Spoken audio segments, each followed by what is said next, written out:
Hey guys, this is Magamu, and update 19.1 is here. This is Ash Revisited, which actually comes with a skin and some ability reworks. But first, let's talk about the skin. This is the Ash Koga skin. So if you weren't edgy enough, this would definitely put you over the top.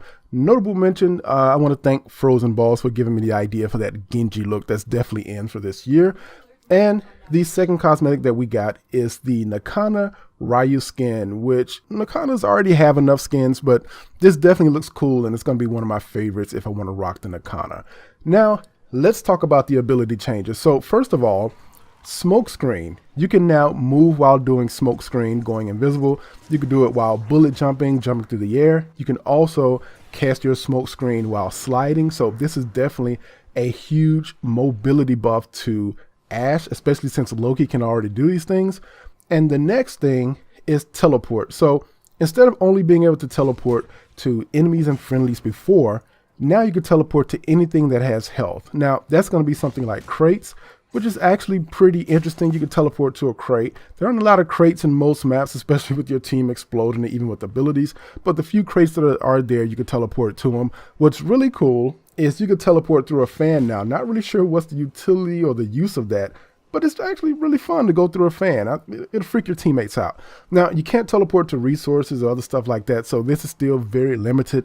And to be honest with you, I'd love to see this extended a lot further than just to things like crates and fans. And now for the big change, which is Blade Storm. Now, Blade Storm has been on the chopping block for quite a while, and finally, we have an idea of where Blade Storm is going to land ability-wise. So first of all, the biggest complaint about Blade Storm was it was a one-button press that would wipe a room while you just sat watching the animation. Now the change is going to be you activate the ability, which is like a dark cloud cosmetically around your Warframe, and then you mouse over enemies to mark them. Now it's going to cost 15 energy to mark an enemy, and if you're invisible, it's going to cost 10 energy. Now that invisibility also extends to Arcane Trickery, so you should be rocking that at all times. It did seem like Arcane Trickery wasn't working in the simulacrum for me, mainly because it's on the Sayandana, but other people definitely said it was working for them. Now, as long as you have energy, you can mark as many enemies as you want. You can mark the entire map. It's just that every enemy is going to take up energy, and you can mark any enemy up to 3 times, but that 3 times isn't affected by mods. Also, if you're running stealth missions, Blade Storm won't alert other enemies because there won't be any corpses behind for those enemies to see, but you won't get any stealth multipliers from Blade Storm itself. So just keep that in mind when you're trying to like level up or something like that. Alright, so my final thoughts on this. First of all, smoke screen. Definitely the mobility buff is awesome. Being able to move and jump and flip and bullet jump like Loki can already do, I definitely think that's pretty amazing. The teleport thing is nice, but I think that the teleport thing should be extended to more items, not just enemies, friendlies, and just crates. I think you got to be able to teleport to a lot more items in this game, so hopefully we'll see that extended a little bit more. And finally, Blade Storm. Now, I definitely think that this is the change, or this is something that Blade Storm should have always had. Just clicking one enemy and then nuking an entire room of enemies was something that belonged to older Warframe, where you didn't really have that much energy, there weren't that many enemies. It's not something that makes sense today, so having to target each enemy individually was something that should have already been there. However, as far as reworks go, I'm not really sure what this even solves, because you still have to sit and watch the animation as you go through those enemies. Especially the more enemies you mark, the more you have to watch that animation.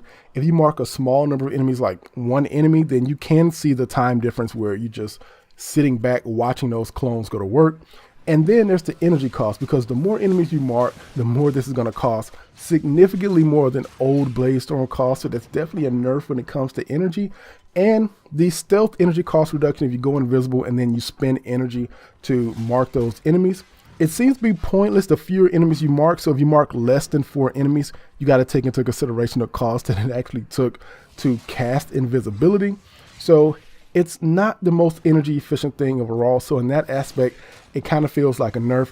But overall, I'm really happy with what they did with smoke screen. I would like to see teleport extended further. And I'm not entirely sure if this solves the issue with Blade Storm. I definitely think that the buff changes needed to come with the cosmetic change with the deluxe skin, but we're still just sitting watching Ash do the animation, so I don't really feel like it solved what it set out to solve. It's kind of hard to put that into perspective.